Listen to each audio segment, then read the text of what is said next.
Daily Gospel Reflection with Father Jack. Friends, brothers, and sisters, nothing can stop God's plan for your life. Reflect and be blessed.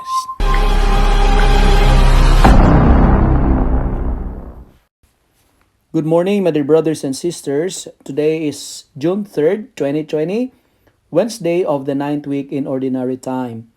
And our Gospel for today is from the account of Mark chapter 12, verses 18 to 27. The Sadducees in today's Gospel came to Jesus and tried to trap him with a question about the resurrection.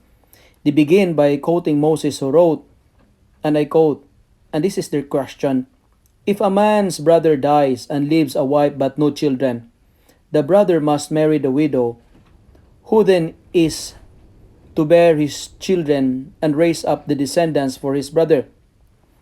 End of the quote. The Sadducees does not believe in the resurrection because they only accepted the first 5 books in the Bible. And in the Bible, in the Pentateuch, there is no mention of the resurrection in there. In the book of Matthew chapter 19 verses 4 to 6, it says that marriage is the union of one man and one woman in a bond that no one can break. But our culture nowadays have changed it into a sensual relationship between any two people, even if they are of the same sex. This is our world nowadays. Today's gospel reading is not teaching us about marriage, but it teaches us about the truth of the resurrection. Today, we are reminded that the resurrection freed us from material attachments. Resurrection liberates us from the attachment of worldly concerns. Because in the next life to come, I believe it is not our family members who will take care of us, but God Himself.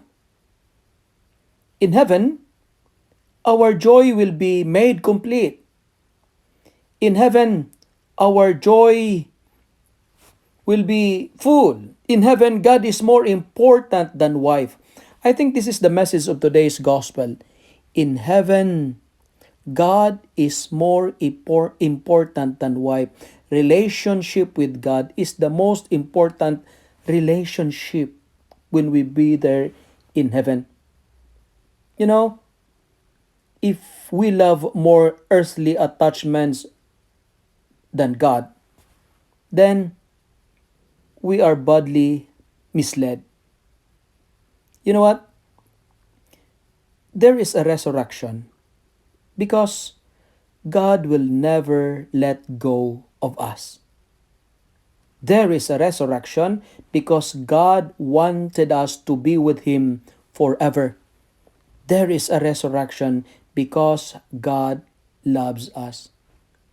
I think it's good to ask ourselves this morning, friends, how strong is your belief in the resurrection? Remember, our God is not God of the dead, but He is God of the living.